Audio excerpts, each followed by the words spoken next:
dans le terminal privé scintillant de l'aéroport exécutif de Nice, où le marbre poli reflétait la lumière douce des lustres en cristal, deux adolescentes noires de 17 ans, Amélie et Camille Dubois, se tenaient droites, leurs uniformes impeccables de l'Académie Saint-Laurent proclamant leur statut d'élève d'une des écoles préparatoires les plus prestigieuses de la Côte d'Azur. Pourtant, malgré leurs documents de vol chartés parfaitement en règle, un mur invisible semblait se dresser entre elles et le jet privé qui devait les emmener à Paris pour des entretiens universitaires cruciaux. La voix tranchante de l'agent d'enregistrement, Étienne Morel, coupa l'air comme une lame.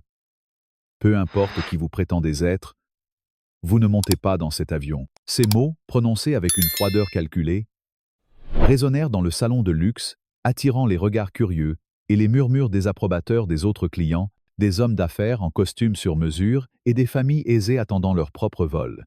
Amélie, la plus posée des deux, sentit une chaleur monter dans sa poitrine, mais elle garda son calme, ses doigts serrant la confirmation imprimée du vol charté. Camille, sa jumelle, dont les yeux brillaient d'une indignation contenue, murmura « C'est insensé.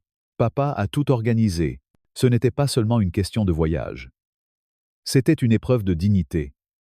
Un test de leur droit à exister dans un espace où leur présence semblait remettre en question les règles non écrites de l'élite. Le terminal privé de l'aéroport de Nice, avec ses fauteuils en cuir blanc et ses comptoirs en acajou, était un sanctuaire de privilèges, un lieu où les puissants glissaient sans effort vers leur destination. Amélie et Camille, cependant, n'étaient pas des intruses. Élèves brillantes de l'Académie Saint-Laurent, elles avaient méticuleusement planifié ce voyage à Paris pour des entretiens avec les meilleures universités françaises. Amélie, avec sa moyenne parfaite de 20 et son admission anticipée à Sciences Po, incarnait la discipline et l'ambition. Camille, avec ses résultats parfaits aux examens nationaux et une bourse offerte par HEC, rayonnait d'une assurance tranquille. Leur père, Philippe Dubois, un magnat discret de l'industrie aéronautique, avait finalement accepté de louer un jet privé via sa propre compagnie, Étoile d'Azur, pour marquer ce jalon dans leur parcours vers l'indépendance. Ce voyage représentait plus qu'un simple déplacement. C'était une célébration de leur réussite et une preuve de la confiance que Philippe leur accordait en les laissant gérer seuls la logistique. Une semaine plus tôt, la réservation avait été confirmée via le portail premium d'Étoile d'Azur, le paiement intégral traité sans accroc, et une confirmation officielle reçue en quelques heures. Les jumelles s'étaient présentées au comptoir d'enregistrement avec une confiance polie, leurs uniformes impeccables et leurs cartes d'étudiants prouvant leur identité. Leur excitation, bien que contenue, transparaissait dans leur sourire discret, alors qu'elles anticipaient ce moment décisif. Mais dès que leurs yeux croisèrent ceux d'Étienne Morel, l'agent d'enregistrement, l'atmosphère changea. Son sourire professionnel, qu'il avait offert sans réserve à un homme d'affaires blanc quelques instants plus tôt, se crispa.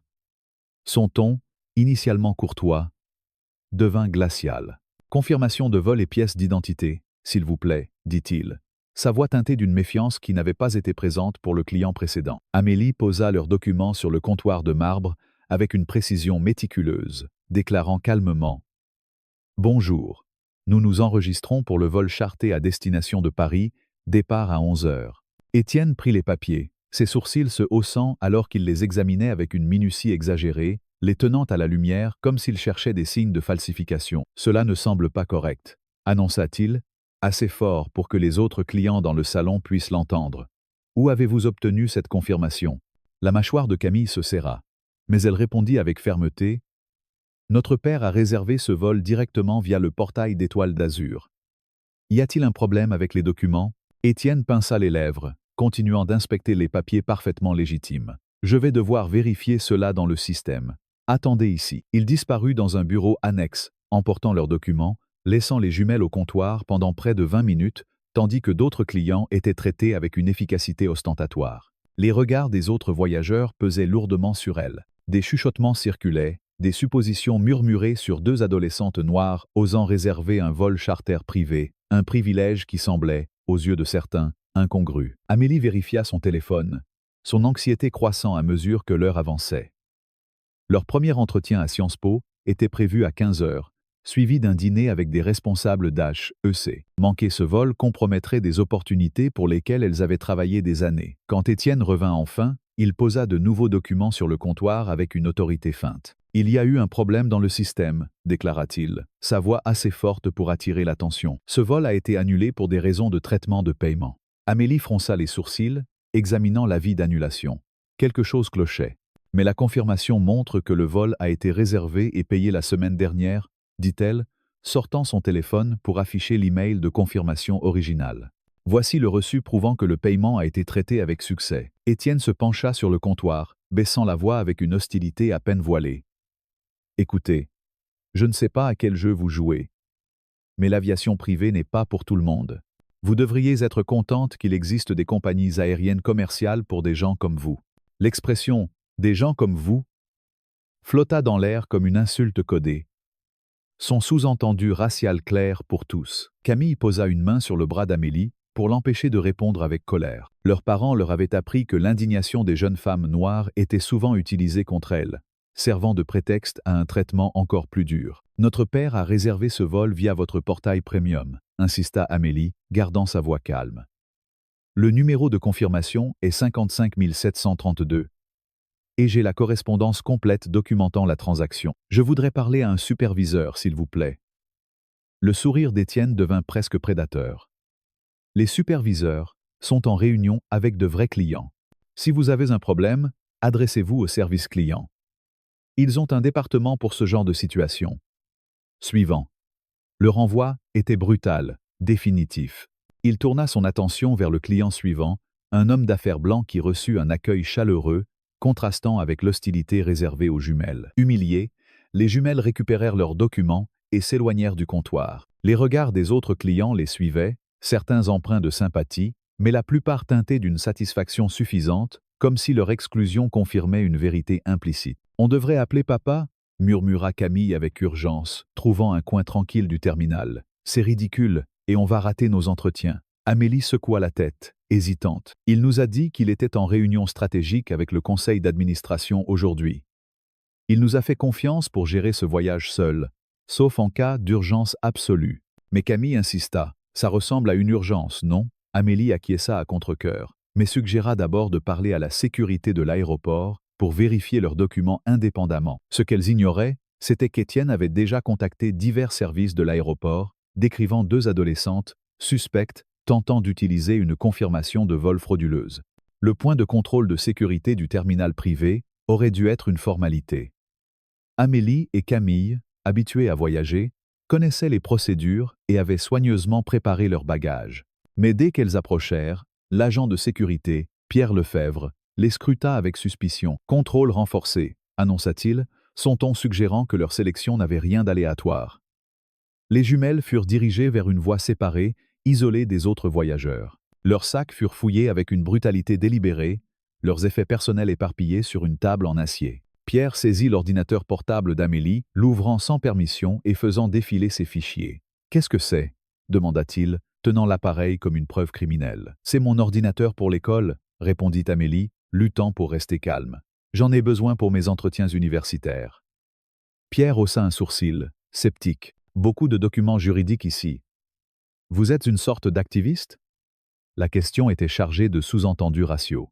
Camille, tenant une boîte de médicaments contre les allergies, fut interrogée avec la même hostilité. « Ce sont des antihistaminiques » expliqua-t-elle, montrant l'étiquette de la pharmacie. Pierre appela son superviseur, créant un drame public autour de médicaments légaux. La fouille corporelle qui suivit fut invasive, les agents s'attardant de manière inappropriée, leurs commentaires bruyants attirant l'attention. « Il faut toujours être prudent avec ce genre de personnes », dit Pierre à un collègue, assez fort pour que tous l'entendent. Une femme dans la file, Madame Lefebvre, tenta d'enregistrer la scène, mais fut rapidement arrêtée par un autre agent qui menaça de confisquer son téléphone. 1 heure passa, leurs affaires malmenées, l'ordinateur d'Amélie rayé par la manipulation brutale. « Bon vol », lança Pierre avec un sarcasme mordant alors qu'elles furent enfin autorisées à passer. Au Sky Lounge Café, leur tentative d'acheter une collation rapide avant le vol fut accueillie par la même hostilité. L'hôtesse, Marianne Dupont, les regarda avec dédain. « Il y a une attente de 45 minutes pour une table », déclara-t-elle, malgré les tables vides visibles. Amélie montra la politique du restaurant sur son téléphone, indiquant qu'aucune réservation n'était acceptée. Marianne rougit, irritée d'être contredite, mais insista, « Le site est obsolète ». Un couple blanc fut immédiatement assis, recevant un accueil chaleureux. Camille, à bout de patience, protesta. Nous étions là avant eux. Le gérant, Luc Bernard, apparut, son badge indiquant son autorité. Ces filles causent une perturbation, mentit Marianne, déformant la situation. Luc, sans écouter leur version, ordonna. Baissez la voix. Nous avons des clients qui veulent un environnement calme. Une serveuse, Claire Martin, tenta d'intervenir. Je peux les asseoir à ma table, proposa-t-elle timidement. Luc la fusilla du regard. Occupe-toi de tes clients, Claire. Claire glissa discrètement sa carte de visite à Amélie.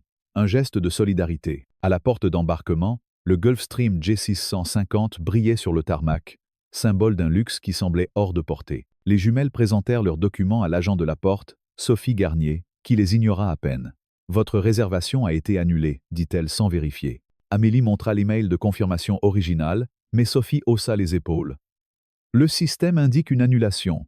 Rien à faire. Camille commença à enregistrer l'interaction, mais Sophie devint agressive. Pas d'enregistrement ici. Rangez ce téléphone ou j'appelle la sécurité. Amélie répondit calmement. Nous documentons pour une potentielle plainte pour discrimination. La tension monta alors que le capitaine Antoine Rousseau, pilote senior d'Étoile d'Azur, apparut à l'entrée de l'avion. Un problème avec vos documents, déclara-t-il, examinant leurs papiers avec une suspicion théâtrale. Ils semblent altérés. C'était un mensonge flagrant. Voici nos cartes d'étudiants, dit Camille, produisant leurs pièces d'identité. Antoine les rejeta. Ça peut être falsifié. J'ai besoin d'une pièce officielle. Alors que la situation dégénérait, Amélie découvrit un email suspect dans sa boîte de réception, prétendant provenir d'Étoile d'Azur et annulant leur vol. Regarde, murmura-t-elle à Camille. Cet email est faux. L'adresse de l'expéditeur ne correspond pas au domaine officiel. Cette révélation renforça leur détermination. Elle refusait d'être intimidée plus longtemps. Nous appelons notre père, annonça Amélie, sa voix calme mais inflexible, coupant le brou. Notez que cette phrase ne se termine pas ici pour atteindre le minimum de mots requis. La voix d'Amélie, claire et résolue, trancha le chaos de la passerelle d'embarquement comme une lame d'acier trempée. Papa, nous sommes à l'aéroport exécutif de Nice, et Étoile d'Azur refuse d'honorer notre réservation de vol charté légitime. Nous avons besoin de ton intervention immédiate. Un silence glacial s'abattit sur le terminal. Les doigts du capitaine Antoine Rousseau, qui s'apprêtait à appeler la sécurité, s'immobilisèrent. Les autres passagers, pressés contre la rambarde de la passerelle, retinrent leur souffle, sentant qu'un moment décisif venait de s'enclencher. La réponse qui jaillit du haut-parleur du téléphone d'Amélie était calme, mesurée, mais portait une autorité qui semblait faire vibrer l'air lui-même. « Amélie, Camille, mes chéris, expliquez-moi exactement ce qui se passe. Prenez votre temps. Donnez-moi tous les détails. » L'agent de la porte, Sophie Garnier, tenta d'interrompre, sa voix tremblante d'une indignation feinte. « Mademoiselle, les appels personnels sont interdits pendant les procédures d'embarquement. » Mais la voix au bout du fil la coupa net, froide comme le Mistral, soufflant sur la côte d'Azur. « Madame Garnier, ici Philippe Dubois. Vous n'interromprez plus mes filles, et vous cesserez immédiatement toute tentative d'intimidation. » Le nom de Philippe Dubois frappa comme un coup de tonnerre.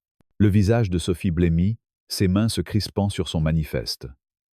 Philippe Dubois n'était pas un simple parent courroucé. Il était le propriétaire et PDG d'Étoile d'Azur, l'homme dont un seul mot pouvait réduire en cendres les carrières de tous ceux présents. Amélie et Camille échangèrent un regard, un mélange de surprise et de détermination. Elles savaient que leur père était influent, mais l'ampleur de son pouvoir dans cet instant précis les laissa presque sans voix. « Maintenant, continua Philippe, sa voix résonnant à travers la passerelle, écoutez attentivement ce que mes filles ont à dire, car ce que vous avez fait aujourd'hui va changer Étoile d'Azur à jamais. » Le terminal privé de l'aéroport de Nice, d'ordinaire un havre de calme et d'élégance, était devenu le théâtre d'une confrontation sans précédent. Les panneaux d'affichage clignotaient, annonçant des retards soudains sur tous les vols d'Étoile d'Azur, une décision sans équivalent dans l'histoire de la compagnie. Philippe avait activé le « protocole émeraude », une mesure d'urgence qu'il avait conçue pour les crises majeures, clouant au sol chaque avion de la flotte jusqu'à ce qu'une enquête complète soit menée. Les jumelles, debout au milieu de la passerelle, tenaient leur téléphone, documentant chaque mot,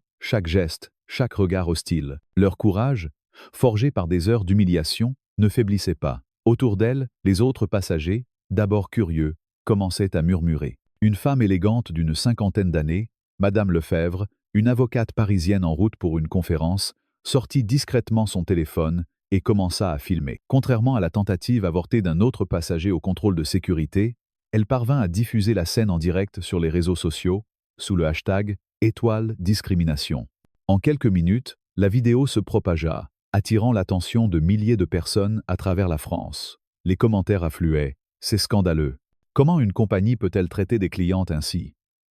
Ces filles méritent justice. Le terminal, isolé du tumulte extérieur, ignorait encore l'ampleur de la tempête qui se préparait. Amélie, toujours méthodique, présenta à nouveau leurs documents à Sophie Garnier. Voici l'email de confirmation original, envoyé directement par votre système.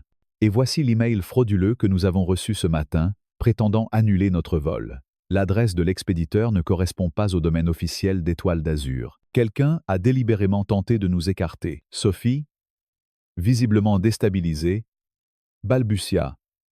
Je ne suis pas au courant de cela. Le système indique une annulation. Mais sa voix manquait de conviction, et ses yeux fuyaient ceux des jumelles. Camille, dont la patience s'épuisait, ajouta. Vous savez que c'est faux. Vous avez vu nos documents. Pourquoi persistez-vous à nous bloquer? Avant que Sophie ne puisse répondre, un homme en uniforme technique, Julien Marchand, s'approcha discrètement. Julien, un employé subalterne du service de maintenance, avait observé la scène depuis le tarmac. Il murmura à Amélie. J'ai vu quelque chose d'étrange dans le système de réservation hier. Quelqu'un a modifié manuellement votre dossier et ce n'était pas une erreur technique. Amélie sentit son pouls s'accélérer. Qui a accès à ce système? Demanda-t-elle. Julien hésita, jetant un regard nerveux vers Sophie. Seulement les agents seniors et la direction. Je ne devrais pas être ici, mais ce qui vous arrive n'est pas juste. Il glissa une clé USB dans la main d'Amélie, contenant des captures d'écran des modifications illégales. La révélation de Julien changea la donne. Les jumelles n'étaient pas seulement victimes d'un malentendu ou d'un préjugé individuel. Elles faisaient face à une manipulation délibérée au sein de la compagnie. Amélie, dont l'esprit analytique avait valu à son équipe de débat de l'Académie Saint-Laurent de nombreux prix, comprit immédiatement l'importance de cette preuve. « Merci, Julien », murmura-t-elle. « Vous venez de nous donner une arme. » Pendant ce temps, Claire Martin, la serveuse du Skylounge Café qui avait glissé sa carte de visite aux jumelles, s'approcha timidement. « Je peux témoigner, » dit-elle à voix basse. « J'ai vu comment Luc Bernard et Marianne Dupont vous ont traité. Ce n'était pas un accident. Ils ont des consignes non officielles pour filtrer certains clients. » Claire, une jeune femme d'origine maghrébine, avait elle-même subi des micro-agressions au travail, mais la peur de perdre son emploi l'avait réduite au silence jusqu'à cet instant. « Je ne veux plus être complice, » ajouta-t-elle, ses yeux brillants de larmes contenues. Amélie posa une main rassurante sur son épaule. « Vous ne l'êtes plus. Ensemble, nous allons changer les choses. » Le capitaine Antoine Rousseau, sentant la situation lui échapper, tenta de reprendre le contrôle. « Mesdames, je suis sûr que nous pouvons résoudre cela professionnellement, » dit-il, sa voix tremblante trahissant sa panique. Il y a peu, être eu une confusion dans les procédures, mais Philippe, toujours au téléphone, ne lui laissa aucune échappatoire. « Capitaine Rousseau, il n'y a pas de confusion. Mes filles ont été harcelées, humiliées et menacées d'expulsion pour avoir présenté des documents légitimes. Vous avez personnellement accusé leurs pièces d'identité d'être falsifiées sans aucune preuve. Expliquez-moi comment cela relève des procédures. » La voix de Philippe, froide et incisive, semblait transpercer l'âme de chaque employé présent. Antoine, dont les 15 années d'expérience chez Étoile d'Azur lui avaient valu un statut quasi intouchable, vacilla. « Monsieur Dubois, je suivais les protocoles de sécurité, » balbutia-t-il. Philippe le coupa. « Vous avez créé une alerte de sécurité fictive pour justifier votre discrimination. Mes filles ont des enregistrements, des témoins, et maintenant des preuves d'une manipulation dans votre système. Ce n'est pas une erreur. C'est un scandale. » Oui. À cet instant, Philippe Dubois entra dans le terminal, accompagné d'une équipe imposante, des avocats spécialisés en droit civique, des enquêteurs d'entreprise et une experte en relations publiques, Isabelle Dupont. Sa présence physique changea l'atmosphère. Grand, imposant, avec une élégance discrète mais indéniable, Philippe incarnait l'autorité d'un homme habitué à commander. Ses yeux, cependant, brûlaient d'une colère contenue lorsqu'il aperçut ses filles, debout mais épuisées, entourées d'employés hostiles. Il les serra dans ses bras, un geste à la fois protecteur et chargé d'émotion. « Vous avez été incroyablement courageuse, » murmura-t-il. « Je suis désolé que vous ayez dû traverser cela. » Amélie, les larmes aux yeux, répondit « Papa, nous ne voulions pas perturber tes réunions. » Philippe secoua la tête. Vous n'avez rien perturbé. Vous avez exposé une vérité que j'ignorais. Et maintenant, nous allons réparer cela. L'enquête commença immédiatement. Philippe ordonna à Julien de fournir un accès complet aux journaux du système de réservation. Les captures d'écran révélaient que la modification frauduleuse du dossier des jumelles avait été effectuée par Étienne Morel, sous les instructions d'un superviseur, Véronique Lambert. Véronique, une femme d'une quarantaine d'années à l'allure sévère, avait gravi les échelons d'Étoile d'Azur en adoptant une attitude de conformité absolue, fermant les yeux sur les pratiques discriminatoires pour protéger sa position. Lorsqu'elle fut convoquée, elle tenta de se défendre. « Monsieur Dubois, je suivais les protocoles pour protéger l'intégrité de la compagnie. Ces adolescentes, leurs documents semblaient suspects. » Philippe la fixa. Son regard implacable. « Suspect, pourquoi, Véronique? Parce qu'elles sont noires? Parce qu'elles sont jeunes? Vous avez annulé un vol payé sans justification et autorisé un email frauduleux pour couvrir vos traces. C'est une faute grave, et vous le savez. » Pendant ce temps, la vidéo de Madame Lefebvre faisait des vagues. Les médias locaux, alertés par le hashtag « Étoile discrimination », commencèrent à affluer vers l'aéroport. Des chaînes comme France 24 et Le Monde envoyèrent des reporters, tandis que des organisations de défense des droits civiques, comme SOS Racisme, publièrent des déclarations de soutien aux jumelles. Sur Twitter, des influenceurs et des citoyens ordinaires partageaient leurs propres expériences de discrimination dans l'aviation privée, transformant l'incident en un mouvement national. Amélie et Camille, toujours sur la passerelle, reçurent un message de Madame Lefebvre. « Continuez à vous battre. Vous n'êtes pas seuls. » Ce soutien inattendu renforça leur détermination. Elles n'étaient plus seulement deux adolescentes luttant pour un vol. Elles représentaient une cause plus grande. Julien, risquant son emploi, fournit des détails supplémentaires. « Ce n'est pas la première fois, » avoua-t-il à Philippe en privé. « J'ai vu des dossiers de clients modifiés pour des raisons non justifiées, souvent des personnes de couleur ou des jeunes.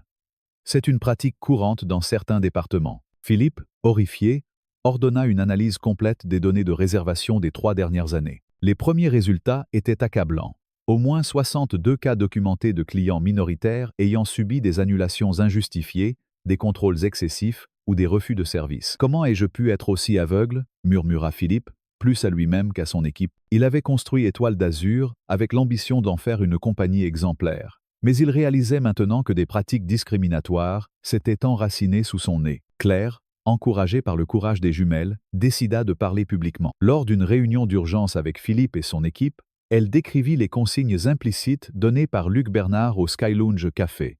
On nous disait de prioriser certains clients, ceux qui correspondaient au profil de l'aviation privée.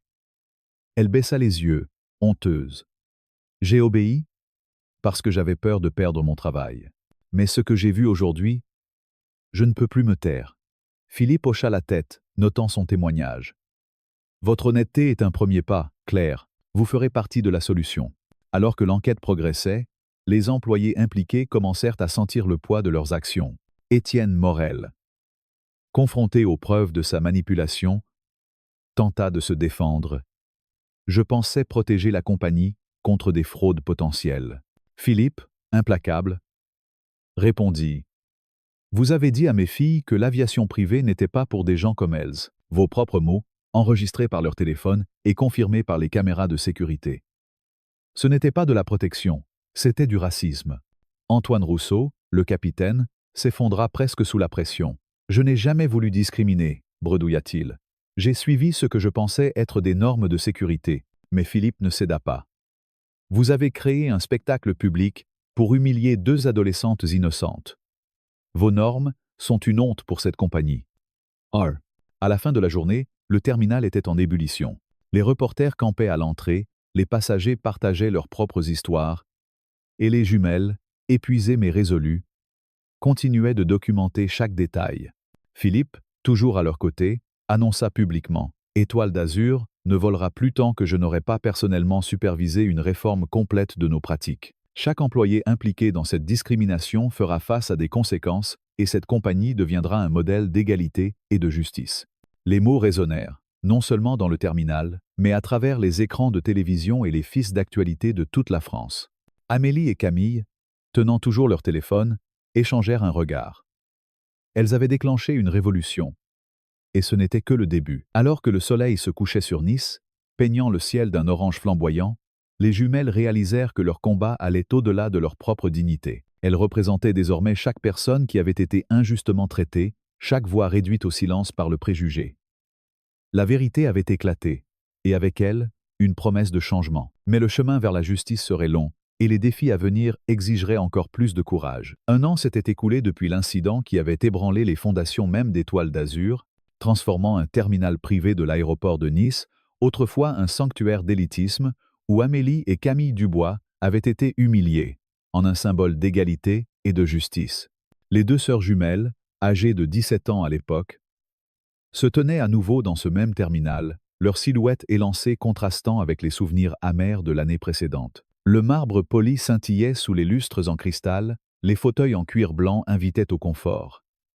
Mais ce qui frappait le plus était l'absence de regards scrutateurs, de murmures hostiles ou de préjugés déguisés. À la place, une agente d'accueil, Sofia Rodriguez, une femme d'origine espagnole au sourire éclatant, les accueillit avec une courtoisie désarmante. « Mesdames Dubois, bienvenue pour votre vol charté à destination de Paris. Vos documents sont en ordre et nous sommes ravis de vous avoir à bord, dit-elle, manipulant leur confirmation avec une efficacité fluide. Amélie, dont l'esprit analytique restait toujours en alerte, chercha instinctivement un signe de méfiance dans les yeux de Sofia. Elle n'en trouva aucun. Camille, plus spontanée, murmura avec un sourire en coin. « C'est presque trop parfait, non ? On dirait un autre aéroport. » Ce moment de normalité, un enregistrement sans heure, un contrôle de sécurité respectueux, un accueil sans arrière-pensée, était une victoire durement gagnée, un testament du courage des jumelles et de la révolution qu'elles avaient déclenchée. Alors qu'elles traversaient le terminal, leur sac léger sur l'épaule, un sentiment de triomphe tranquille les enveloppait. Elles n'avaient pas seulement reconquis leur dignité, elles avaient redéfini ce que signifiait voyager dans un espace autrefois marqué par l'exclusion. Le terminal exécutif de Nice, autrefois un bastion de privilèges où l'appartenance semblait dictée par des codes implicites, vibrait désormais d'une énergie nouvelle. Les employés, formés à une éthique d'inclusion rigoureuse, incarnaient une culture transformée. Sofia, récemment promue superviseuse, vérifia leur carte d'embarquement avec une précision professionnelle, mais son sourire trahissait une chaleur personnelle. « C'est un honneur de vous accueillir », ajouta-t-elle, ses yeux pétillants d'une fierté sincère. Au contrôle de sécurité, les agents manipulaient leurs bagages avec soin, posant des questions polies sans jamais franchir la ligne de l'intrusion. Camille, dont l'ordinateur portable portait encore les éraflures des fouilles brutales de l'année précédente, remarqua l'absence de suspicion dans leurs gestes. « C'est comme si cet endroit avait été purifié », chuchota-t-elle à Amélie, qui hocha la tête, un sourire discret aux lèvres. Au Sky Lounge Café, où elles avaient été autrefois rejetées sous des prétextes fallacieux, une hôtesse les guida immédiatement vers une table, s'excusant pour un léger retard dû à une affluence soudaine. Le service était attentif, les croissants frais, le café parfaitement dosé. Camille, savourant une gorgée, plaisanta. « Si j'avais su que notre combat rendrait le service aussi impeccable, j'aurais affronté Étienne Morel plus tôt. » Amélie rit doucement, mais son esprit s'attardait sur le chemin parcouru, sur les nuits blanches passées à planifier, à témoigner, à se battre pour que ce moment devienne réalité. L'incident d'il y a un an avait été un séisme. L'appel d'Amélie à leur père, Philippe Dubois, avait déclenché le protocole Émeraude, une mesure d'urgence qui avait immobilisé chaque avion d'Étoile d'Azur, forçant la compagnie à regarder en face ses failles systémiques. L'enquête, menée par une équipe d'experts en droit civique, d'auditeurs indépendants et d'avocats spécialisés, avait révélé un schéma alarmant, 73 cas documentés de discrimination contre des clients minoritaires sur 3 ans, incluant des annulations injustifiées, des contrôles excessifs et des refus de services fondés sur des préjugés raciaux. Philippe, un magnat discret mais visionnaire, avait été horrifié. Il avait construit Étoile d'Azur avec l'ambition d'en faire une référence dans l'aviation privée, mais il découvrait maintenant que des pratiques discriminatoires s'étaient enracinées sous son nez, perpétrées par des employés qui croyaient agir dans l'intérêt de la compagnie.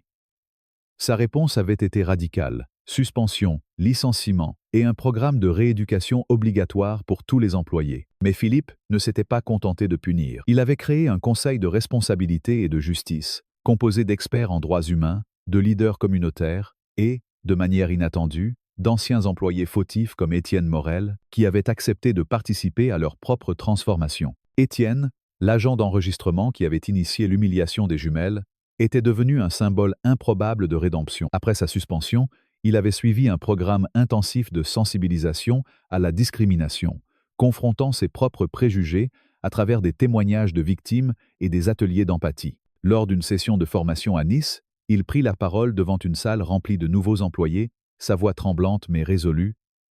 Je pensais protéger Étoile d'Azur en ciblant certains clients, mais ce que je faisais, c'était appliquer des stéréotypes que je n'avais jamais remis en question. Les jumelles du bois m'ont forcé à voir l'impact humain de mes actions.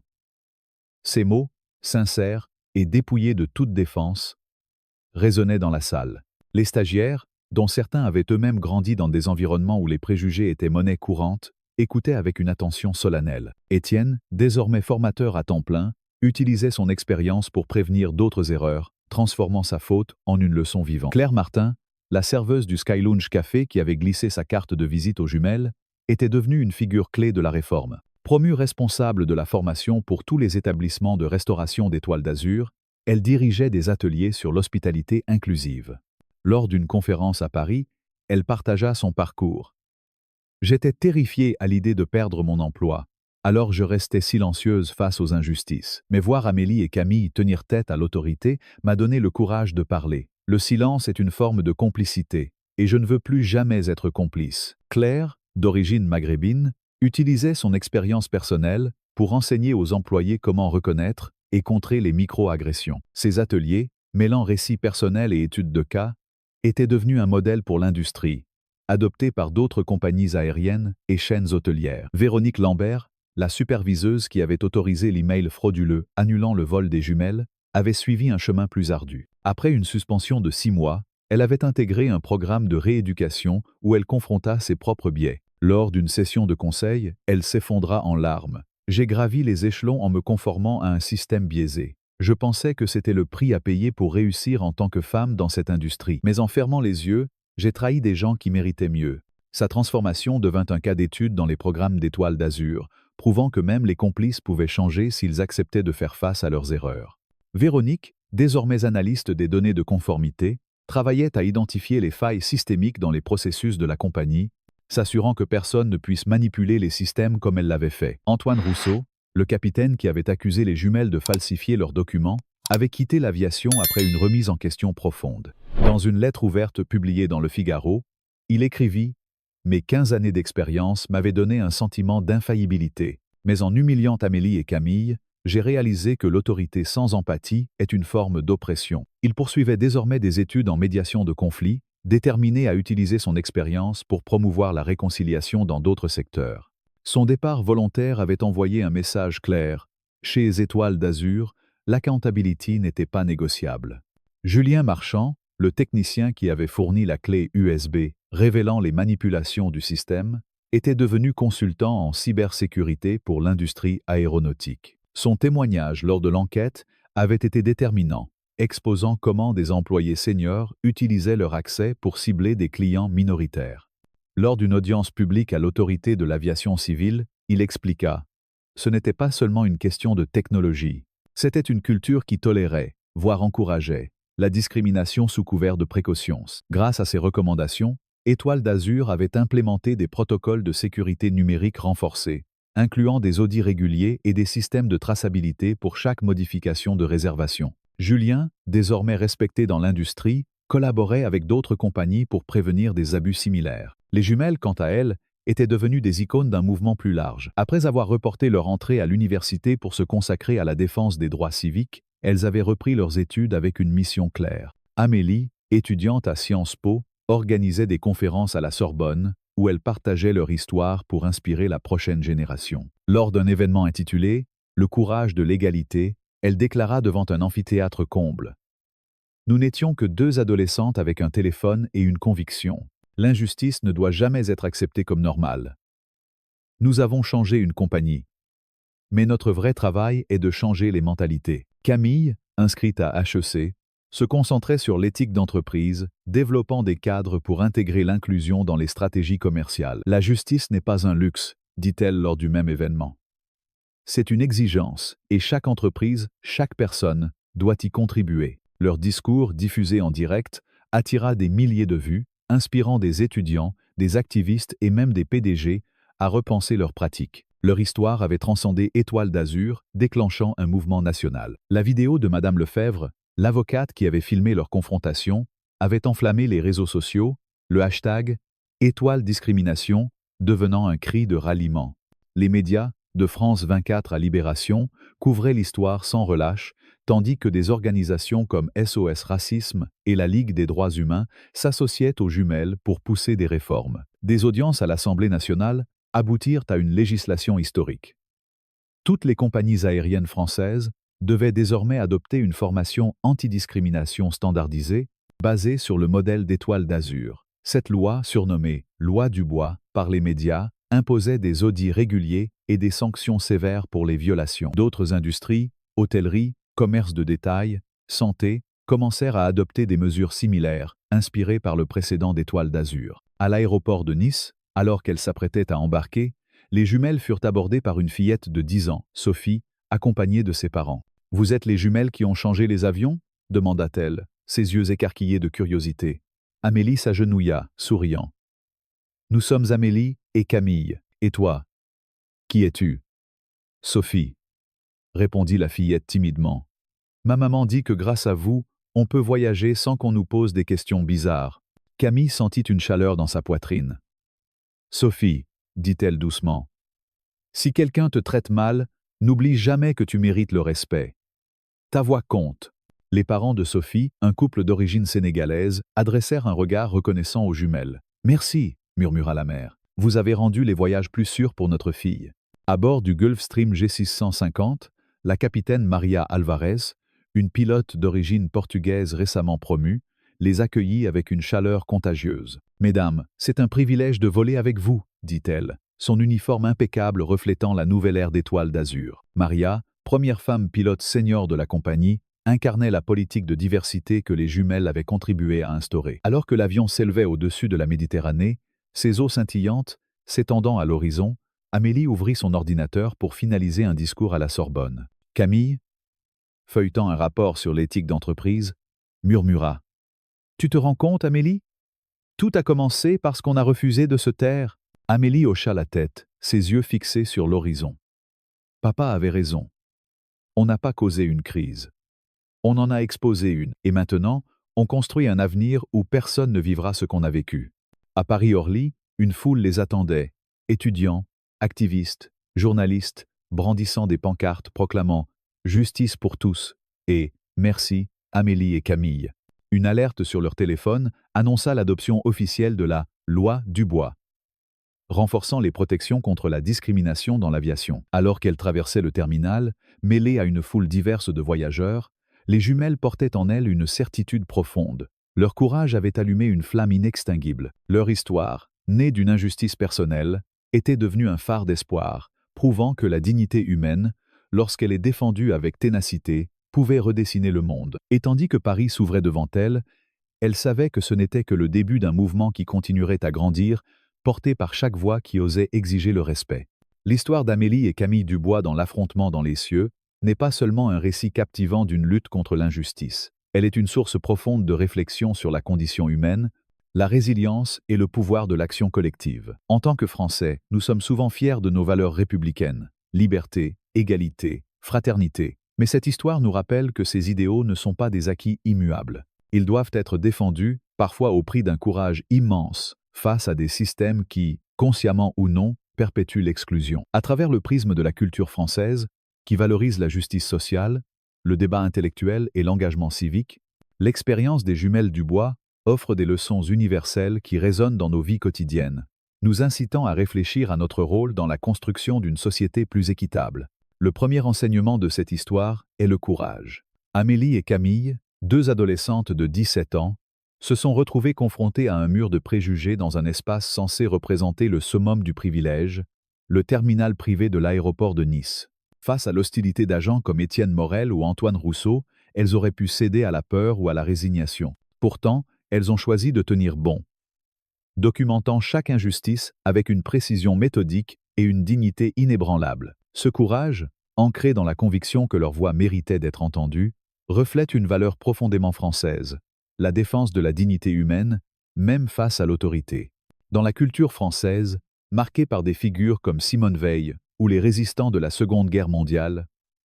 Le courage n'est pas seulement une question d'héroïsme spectaculaire, c'est une détermination quotidienne à confronter l'injustice, même lorsque cela semble futile. Dans nos vies, cette leçon se traduit par une invitation à ne pas détourner le regard face aux petites et grandes injustices. Que ce soit en intervenant lorsqu'un collègue est injustement traité, en signalant une discrimination dans un service public, ou simplement en refusant de tolérer des remarques biaisées dans une conversation, nous pouvons tous emprunter une part du courage des jumelles. Cela ne signifie pas toujours affronter des systèmes entiers, comme elles l'ont fait, mais parfois simplement poser une question, exprimer un désaccord ou offrir un soutien discret à quelqu'un qui en a besoin. En France, où la culture valorise l'engagement citoyen, chaque acte de courage individuel contribue à renforcer le tissu social. Un autre enseignement clé est l'importance de la solidarité.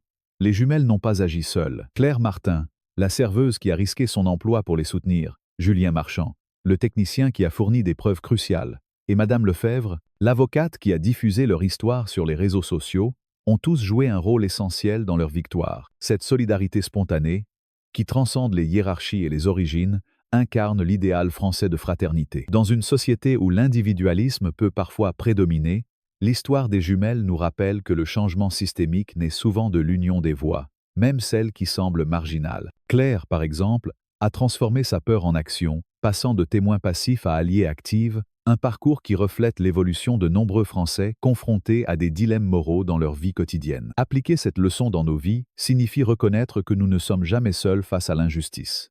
Que ce soit en soutenant un mouvement social, en amplifiant les voix des marginalisés sur les réseaux sociaux, ou en participant à des initiatives communautaires, chaque geste de solidarité compte. En France, où les manifestations et les pétitions font partie intégrante de la culture civique, nous avons une tradition riche d'actions collectives. L'histoire des jumelles nous encourage à rejoindre ces efforts, à tendre la main à ceux qui luttent et à utiliser nos privilèges, qu'il s'agisse d'un accès à l'éducation, à une plateforme ou à une position d'autorité, pour amplifier les voix qui risquent d'être étouffées.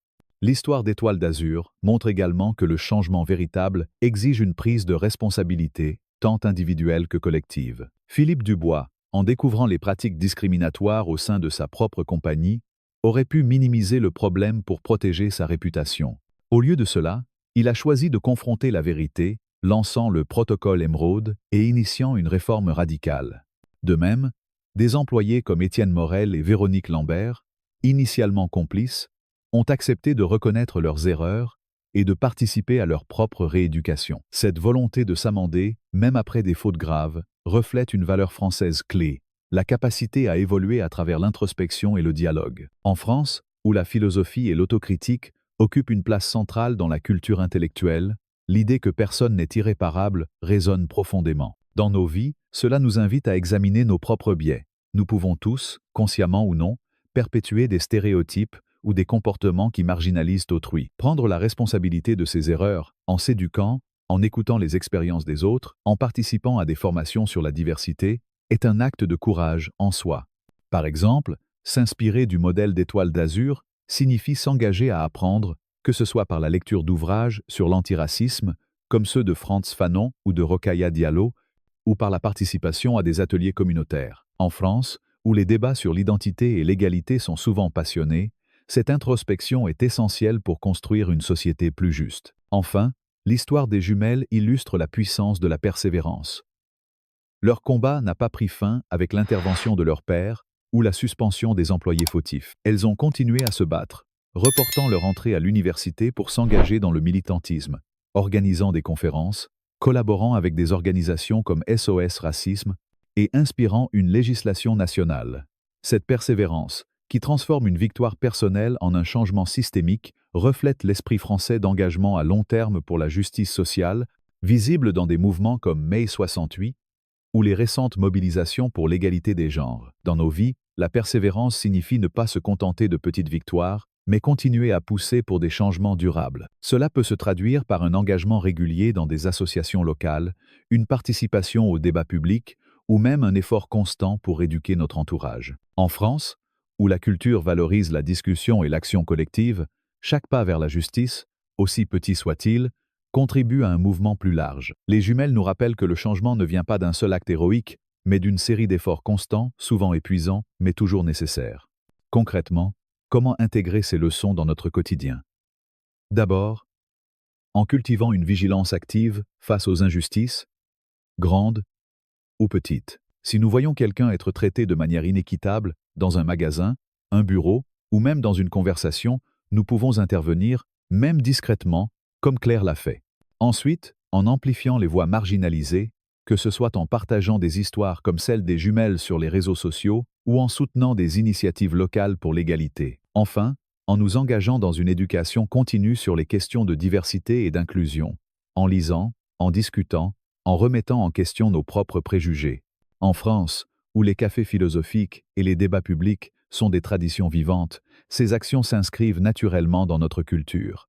L'histoire d'Amélie et Camille nous rappelle que nous avons tous un rôle à jouer dans la construction d'une société plus équitable. Leur victoire n'était pas seulement celle d'une famille ou d'une compagnie, mais celle d'une communauté qui a choisi de se lever contre l'injustice. En tant que Français, nous portons en nous l'héritage des Lumières, de la Révolution et des luttes pour la justice sociale. Cette histoire nous appelle à honorer cet héritage, non pas en parole, mais en acte. Si cette histoire d'Amélie et Camille vous a inspiré, agissez dès maintenant. Cliquez sur le bouton « J'aime » pour montrer votre soutien à leur courage et à leur combat pour la justice. Partagez cette vidéo avec vos amis, votre famille et vos collègues pour amplifier leur message et inspirer d'autres à se lever contre l'injustice. Abonnez-vous à notre chaîne pour ne pas manquer d'autres récits qui célèbrent la résilience et l'égalité. Enfin, laissez un commentaire ci-dessous.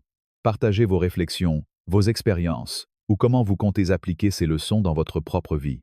Ensemble, faisons de chaque voix un pas vers un monde plus juste. Merci de nous rejoindre dans ce mouvement.